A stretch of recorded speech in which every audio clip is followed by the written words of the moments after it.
د فوزیه صدیقي د خپل خور عافیه صدیقي سره ملاقات وشو. عافیه صدیقي ورته په دې ملاقات کې څه وویله او عافیه صدیقي سره په جیل کې کم ظلم شوی دی، نو خپل خور ته دا ټول رازونه وویله او آیا عافیه صدیقي به آزاد شي او کنه. او د عافیه صدیقي خور فوزیه صدیقي د عوامو نه څه غوښتنه کړله، دا ټول معلومات به تاسو زه به دې ویډیو کې شریکوم. ویډیو تر اخره وګورئ او ویډیو ډېر شیر کړئ چې د عافیه صدیقي سره انصاف وشي، ځکه دا یې خور کوم ویلي دي چې تاسو د هغې لپاره اواز اوچت کړئ چې د امریکې د جیل نه آزاده شي. ښه ملګرو، راځو د عافیه صدیقي طرف ته.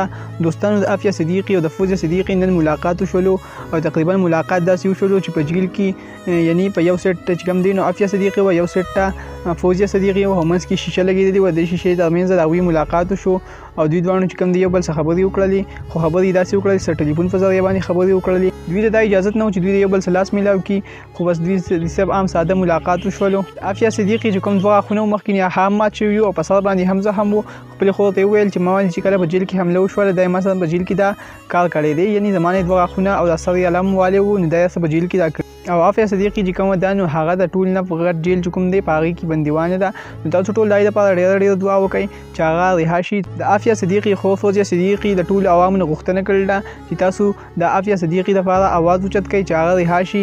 زما وسایي پښتنو ته خواست کوم چې پیجونه دي، یعنې غټ پیجونه دي، مثال په طور طاهر خان شو دي سي، کبیر خان شو دي سي، نو زما غټو پیجونو ټولو ته ریکویسټ دی چې تاسو د هغې لپاره ویډیو وکړئ، ځکه چې د هغې انصاف میلاو شي، ځکه د هغې شلم کار دی تقریبا په جیل کې ده. دوستانو، په دې ورځو کې تاسو لکه هم د عافیه صدیقي یا پوسټ یا څه ویډیو مخې راځي نو تاسو ډېر شیر کړئ. په دې باندې د پاکستان ټوله میډیا ریاکشن واخلي او داسې د عافیه صدیقي سره انصاف وشي او هغه د جیل نه رها شي. دوستانو، تاسو ټولو ته ډېر دعا کوئ او دا ویډیو ثواب په نیټ باندې شیر هم کړئ، ځکه دا ټول پښتنو ته وشي، دعاګانې ورته هم وکړي. په اخر کې تاسو ټولو ته بیا وایم چې د عافیه صدیقي لپاره ډېر دعاګانې وکړئ، ځکه چې د امریکې د جیل نه رها شي.